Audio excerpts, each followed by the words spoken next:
Hello and welcome. I'm McFluffin, and next to me here is Tarek, and this is Lizard IRL, and we are from the last Epoch branch of the Maxroll team. And today we have the honor and privilege to interview three of the developers from last Epoch from 11th Hour Games. So I'm going to go ahead and let them introduce themselves to the viewers. Hey guys, great to be talking to you. My name is Judd Kobler. I'm the CEO and founder of 11th Hour Games and the game director for Last Epoch. Hi, I'm Ilkka Unkuri, but everyone knows me by Carve because it's my internet username, and I'm a game designer. Hi, I'm Mike Weicker. I'm one of the designers and senior game developers for 11th Hour Games. Thank you so much, all three of you, for joining us. We really appreciate it. So for those that don't know anything about EHG, a lot of people do, but there's a lot of our viewers who don't at Maxroll. Could you tell us who you are and what Last Epoch is? Yeah, absolutely. So 11th Hour Games is a studio that has a lot of passionate action RPG players and developers creating Last Epoch, which is a time travel based action RPG. Some of the cool things about Last Epoch is that every single skill in our game has a transformative skill tree. We have an awesome deterministic crafting system. We have deep and interesting loot, 15 different masteries, and of course, time travel. It's been quite the journey from Reddit to Gamescom. Can you tell us a bit about that? Yeah, absolutely. I can go into a little bit of story time, considering that a lot of people probably don't know the backstory of 11th Hour Games, and it's pretty interesting here. So back in 2017, I founded 11th Hour Games. At that point, I was not in the games industry. I was not a game developer. I was just a diehard action RPG player who dreamt of creating a community-made action RPG. And I had played action RPGs nearly obsessively for over 20 years, starting with Diablo 2. Since then, playing literally tens of thousands of hours in games such as Diablo, Path of Exile, Torchlight, Marvel Heroes, Grim Dawn, you name it. I loved all of them. But in 2017, I wanted to bring some of the greatest aspects of these games together. And then I wanted to push the bar in a lot of areas. And so I felt very compelled to create an action RPG. And so I knew if I was going to have even a glimmer of a chance to make a game of this scope and complexity a reality, I was going to need an equally dedicated and passionate team behind me to make that happen. So what did I do as someone with no funding and no game development experience? I went to Reddit. And I was looking for people who deeply loved action RPGs and were also developers and artists and composers that were excited about going on this venture of creating an action RPG that was perfecting the formula that makes these games so compelling. And I was incredibly fortunate. I found fantastic, talented individuals that deeply understood this genre of game that were excited to join me on this venture. And so from there, we got the band together and we worked with the community to talk about what the perfect looking action RPG systems would be. And we spent the next 18 months creating a vertical slice of the game that we could take to Kickstarter. And this was really fun because we would come home after our families had fallen asleep, after our day jobs and things like that. This is why we're called 11th Hour Games. And we would just game jam on Last Epoch all night long. And it was an absolute ton of fun. So at that point, 2017, we came to Kickstarter. In 2018, the community helped us spread awareness about the game. And from that, we were able to meet and exceed our humble funding goal there. But this was really cool because it took it from this after hours passion project to something more real. At that point, we were able to hire on a few people full time. From that point, fast forward a year into the future, 2019, we were able to release the game in early access on Steam. This was really cool because we were met with a level of success that we could not have anticipated. We were able to reach a top selling spot on Steam. And with that, we had more resources to continue to hire and bolster the studio and make a lot of progress on the game that we wanted to make and play as action RPG players. And now fast forward, and now we're here talking about this at GamesCom in Germany, 2023, with the team. So this is very cool, very cool. Yeah, that is really cool. It's been really great to see the journey as a player, following along all the updates and stuff. And well, it's just only the beginning. Absolutely. Absolutely. So Gamescom announced the Runemaster. So what is the inspiration, the identity, and the goal of the mastery? And what is the difference between this and the Sorcerer? The Runemaster is a really interesting class. It's rooted in the elemental spellcaster, the whole really prominent fantasy in ARPGs, and we really wanted to take inspiration from lots of great games. Like there's Magicka, and there's the Wizard from the Gauntlet remake, and the Invoker from Dota 2. There's lots of great things that use this style of system, but we're really just taking that and just turning everything up to 11. So this class is going to really bring a depth and complexity to this elemental spellcaster, and with the inclusion of this special resource in the generation and the spending of it, it adds a really interesting moment-to-moment gameplay decisions that you're going to be able to really sink your teeth into. And personally, I'm really excited for some standout multi-element builds that we don't see very often in Sorcerer that I think is going to be really fun to play. So the Gamescom demo that players were able to play, it didn't just have the Runemaster, it also had Exiled Mages, which were a pretty interesting mechanic. Could you tell us a little bit about what they are, what their role is in the game, what their purpose is going forward? They are mages who were exiled by the Runemasters because they were doing prohibited experiments with items that they didn't like about. So they imprisoned them and then exiled them through time, which means that you will be encountering them both in the end game and in the campaign as you are going in different eras.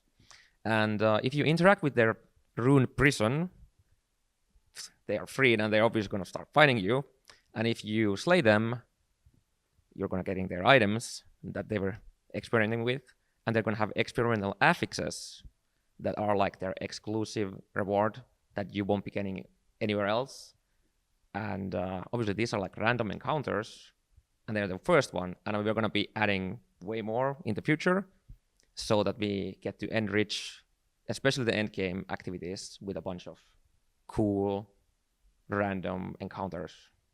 So you can say this is like the start of building up the encounters, the ability to discover more things in the game as we play. Awesome. Yes. Yeah, the trailer also announced trade coming in 1.0. That's a pretty big topic. I'm sure it makes a lot of people nervous, but a lot of people excited at the same time. What can you tell us about it? Yeah, so trade's a really big topic for action RPG players. It's something that people are very passionate about, and we found that people often fall very squarely into one extreme or the other in the have to have trade in order for the game to be fun, or don't want trade at all because it can possibly ruin the whole experience for them. And we really wanted to make this a welcoming place for everyone involved. And so we're trying something a little bit new that we're really excited about, which is we're including both trade and no trade as opportunities for people to try and thrive in our system. So when people playing through the campaign, they'll get the opportunity to select one of two factions. They'll get to pick between the Merchants Guild or the Circle of Fortune. And if you pick the Merchants Guild, you'll gain access to a special zone called the Bazaar. And in there, you'll be able to purchase and sell the items that we're all looking for, that we're all trying to equip. And the best things you find, you'll be able to sell, and then you'll be able to pay for the things you're missing to finish off your own build. And this is going to be a really great system because you won't have to meet up at the same time. It'll be asynchronous. You'll be able to post things, go to sleep, wake up in the morning, and hopefully you've struck it rich, which is great. And then on top of that, players who are looking to avoid trade will be able to join the Circle of Fortune. And here you'll be able to purchase very powerful prophecies, which will give you access to ways to customize the loot you're finding a little bit and give you access to some higher tier items that maybe you wouldn't have found otherwise, just to really finish off your build, which I think is going to be really fun to play. Yeah, and so these item factions, obviously they are their own systems. We need something for those players who just want to play with their friends and don't want to interact with these trade systems or stuff like that. So as you're playing with your friends, a new type of item or crafting material will drop called Resonance, which if you then use on an item, it will imprint it so that you can give it to the friend that you had played with. And this also means that even if the friend is not with you when the item was found, you can still give it to them. So that's a way to avoid some of the restrictions some of the other systems have, and allow those people to just have fun together and not worry about them. Right. So, how does EHG feel about the current gear progression? You were talking about trade, and so how will faction affect it? Oh yeah, so of course you're going to be trading, so you're going to have access to better items faster than before.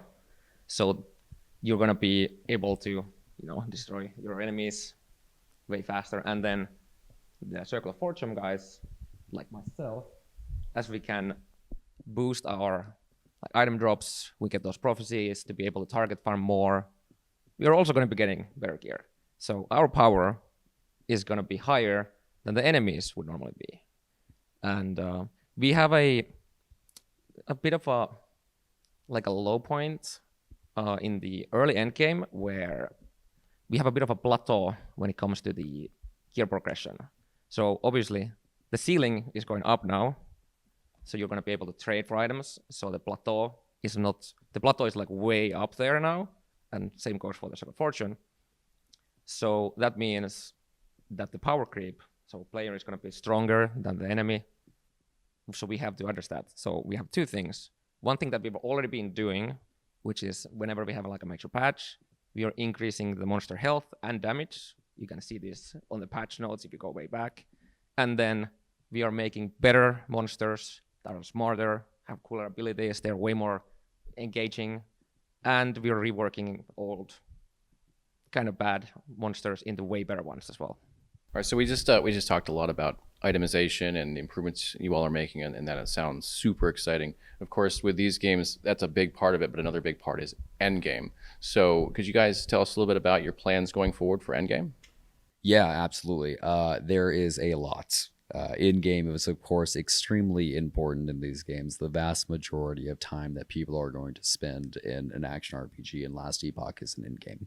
So we're going to spend a very disproportionate amount of time investing in the in-game expansion.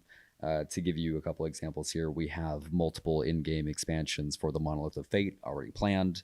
Another one kind of stirring up already. In addition to that, some fun stuff coming there. We're going to continue to implement dungeons. We like dungeons because they're a curated experience where we get to implement new mechanics and have these pinnacle bosses with these cool, unique rewards. So we're going to continue to do those and invest in those higher tier dungeons that players can really sink their teeth into. We're going to continue to implement more random events and encounters so that as you're traversing through these in-game areas, especially in the Monolith of Fate, it stays fresh and exciting and you don't know exactly what's around the corner. And then another one, we want to implement some pinnacle uber bosses that are more static in scale so that you can really gut check your gear and your build amongst the community. And so those are just a few of the things that we have coming for in-game, but there's going to be a lot of really great stuff coming here. And as we are continuing to develop the game for many years into the future, you can absolutely suspect that much of that will be going into the in-game portion of Last Epoch. It's very important. That's all really exciting, and I can't add anything to that. That would just amazing. Awesome. Amazing. Glad you're excited. I'm excited too. So you guys mentioned dungeons. Obviously, they've been in the game for a while. How does EHG feel about the current state of dungeons? Yeah, we're really happy with how dungeons fit into our endgame plan as a whole. We think that they provide a really interesting space for us to experiment and to give interesting and deep experiences that are unique to that specific dungeon. However, there's a few shortcomings when it comes to the early stages of each dungeon with the procedural generation and getting to the boss. And we're really looking to improve those and really make those to be the whole thing just be a fun and interesting experience. So if I remember correctly, you are calling your seasons cycles. So is 1.0 the first cycle? Yes, 1.0 is the first cycle. We'll be adding in new content with every single cycle that comes along. And initially, those cycles will be included in our base mechanics as well. And everyone who's playing on the cycle, when a new one starts, those characters will get transitioned into the legacy system, where they'll be able to keep playing their characters, keep interacting with the new content, and keep having fun. However, anyone who wants to engage in the ladder and compete with other players will start over from scratch. this will provide, especially for people who are playing in Merchant's Guild as well, we provide a economy reset, so they'll be able to start from scratch and really have a lot of fun with a fresh economy. Yeah, I can't wait for the first cycle, but I do want to transition into something slightly different, something that you guys have gotten a lot of feedback on, which is the zone layouts. So zone layouts can vary quite a lot between size and complexity, and some of them can create a lot of backtracking and maybe some like feels bad moments. Are there any plans going forward to do anything about the zone layouts or change them any way? Absolutely. And in the upcoming patch on September 7th, the Runes of Power, we are already making a lot of changes to a lot of the echoes, which are the areas in the Monolith of Fate. And one of the big pain points there, I would say, is Alpine Halls. And with the rework for that one, we should probably rename it to Alpine Corridors because it's so much smaller. But we're also doing other changes, not just the layouts, which obviously also remove dead ends as well, so you don't have to backtrack near as much, on top of making them a bit more linear generally. But another big change is we're increasing the amount of monsters there are in the echoes, and the spawners, like the packs of enemies, are going to be way closer to each other. So there's also going to be less traveling between like pack to pack. So you're going to be just fighting enemies way more often now. That sounds awesome. Just to confirm, so some of that stuff is coming in the upcoming patch on September 7th. Is that correct? But not all of that? All of that. All of that is coming in Yes. Okay. And wow. obviously we're going to be monitoring it so that if we need to increase it further, we're going to do that. That's amazing. I love when devs agree with the player base. So you're telling me no backtracking, less backtracking rather, more mobs, log in, dude. Nice. Talking about the monolith, a lot of people have been actually asking of a faster way to progress towards monolith, especially with second characters. You know, how to get to empowered faster, especially if you're, a bit experienced. Is this something EHG is considering, or? Yeah, absolutely. We're pretty happy with how the first character experience is when you first get into the monolith and you're still maybe learning how things are going, or you're at the start of a cycle start and your character maybe doesn't have any gear that it's relying on from previous characters you've been playing, or you're playing solo or something like that. So we're pretty happy with how that progression and pacing is going. There'll be some changes there, but we're really looking at targeting changes on follow-up characters, like you said, where you already maybe have a bunch of gear stashed and you don't need to grind it all for maybe some key pieces for your build, and you're already up and running and online, maybe a little bit more powerful than you would be if you were going through for the first time. And so these follow-up characters, we've got some changes planned. They'll be coming in 1.0 primarily that will help with these secondary characters getting to empowered faster, and really just staying challenged is really the important part. So you're not feeling like you're going through maybe stuff that you're over leveled or overpowered for, and you still feel like what you're doing is progressing your character and not just getting through some checkpoints. No, that sounds awesome. Nice. It's Thanks. important actually, so I completely agree. Like currently, the way corruption and eco modifier interact between each other, it creates like unpleasant difficulty spikes. Are there any plan to address this, or? Absolutely. So currently, there's this bit of a problem where you can have a 200 corruption echoes with a lot of modifiers, because they scale with the corruption, be way more difficult than, say, a 4 or even a 500 corruption echo that has no modifiers. So we want to change it so that the corruption is the primarily way to, I guess, like check your build's power and what the difficulty is, so that it's way easier for especially like community and want them to discuss build power, etc. So you don't just get randomly seeing people making videos or talking about how their build is so good doing 600 corruption when it's like nothing, and then you have people struggling with the same build trying to follow it, doing in like crazy modifiers on like 300 corruption. And obviously we have other changes, so that Jared mentioned about expansion, the monolith that we want to do that are different, but the corruption changes are definitely coming. All right, so sticking with the monolith, another topic is blessings. So I personally really like blessings. I love that they're target farmable, and I can continue to farm the same boss until I get the blessing and the roll that I want. But one pain point for a lot of players is that if you have a good blessing and you decide to replace it and then want to go back later, you have to do the process all over again. And that isn't always necessarily the most fun thing to do. Do you all have any plans to address that? Yes, no, we completely agree with you. So we are making a change there, and I believe that this is new information. Whenever you obtain a blessing, you will actually be able to store that permanently, and then you'll be able to swap between the different blessings that you have. And also, when you obtain the blessings and you swap between them, they will retain the role in which you received them. The mechanic in which we are going to allow players to swap between them is not completely defined yet, but we don't believe that that's going to be a hard thing to figure out. And so this will be coming in the future. Yeah. Wow, that's pretty big. There's going to be a lot of players that are really happy with that. Yeah, absolutely. Absolutely. Okay, so we talked about backtracking. We talked about corruption.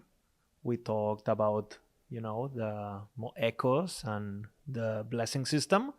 You guys know they're our favorite topics as the community. But we have to talk about a very important one. So I'm just going to ask. Boss damage reduction. It's been quite controversial since its release. And we wonder what you guys think about it. Are you guys looking at it? And please help. Yeah, for sure. Adaptive boss DR is not achieving the goals we want the system to achieve right now. And we definitely have some plans to shake things up there. We really want to have something in its place that's going to allow players that are both new players, first-time players, and veterans to really just have a much better experience with it. And there will still be a system in its place, so it's not going to be just removed completely. But it's going to be a lot more fun to interact with and something that you can play with and not just smash your head at. Okay. I'll take your word for it, and you'll hear us. I expect so. Of course. Yeah, we really like designing engaging boss fights, and it's something that we really want to have be a highlight for players' experience as they're playing the game. We know that the current boss adaptive DR system can be a little bit frustrating for players, and we've got some new plans in order to make it an interesting mechanic to play with instead of something that you're just fighting against. So with 1.0 getting closer than ever, is there going to be any improvement to multiplayer? Yes. Yes, absolutely. So this is actually the number one priority within the studio, is to make sure that all of our multiplayer features, all the server performance is improved. This is something that will be the player base will be seeing throughout the next mini patches. 0.9.2 comes with a lot of improvements. We have a lot of stuff slated for 1.0. But things like reducing the time between loading scenes, making it so that when you have 4 necromancers and in-game with 100 skeletons apiece isn't making servers light on fire. Doing things like the social features, making sure that those update more quickly when you're interacting with those. Those are all things that we absolutely know need to be improved and are actively working on. Yeah. I feel like you guys are really nailing this. So I'm going to have to try to throw you something that maybe is a little bit harder. Here. So that if we didn't ask this one, I feel like the community would be really upset with us. So we're gonna ask you. We used to have a lot of community events when we first, went earlier in the development process. Yes. This was kind of a way we almost made our own sort of seasons while we were waiting for the development of the game. Vision GL was running tournaments. There's a lot of cool stuff that we were able to do. Unfortunately, some of that stuff hasn't been able to be done lately with some of the changes, especially to multiplayer. Do you all have any plans to address that and bring that stuff back so the community can start to do some cool things again? We do. I think Mac actually has a good answer for this one. Yes, we are definitely looking to bring that type of interaction back with our community, because this was something that I really enjoyed watching myself, was those races. It was just a ton of fun to see, and the restrictions that were put on those characters, and how people adapted to those situations to make cool new builds and things. So those were events that we really enjoyed watching ourselves. And with the changes that were required to come with our initial version for character found, or for account found instead of character found solo versions, we are going to be adding back in solo character found options to multiplayer. So this will re-enable the ability for people to have completely fresh starts where there's no interaction from previous characters, not just your own things you found. That is really awesome. A lot of people are going to be super happy to hear that. We really only have one more question for you all, so I'm going to let Lizard ask it. And being lucky enough to be in presence of the legend himself, Mike, Deb stream every Friday. There was no stream this Friday. So, any leaks? I got a little one for you here. New experimental affixes, new experimental glyphs coming. As in crafting? We'll see. Carve, Mike, Judd, thank you so much for joining us for this. This was incredible. We really appreciate you taking the time. We can't be more thankful. Thanks for having us. Really appreciate it, guys. Thank you guys for helping spread the word about the game. And again, thank you guys.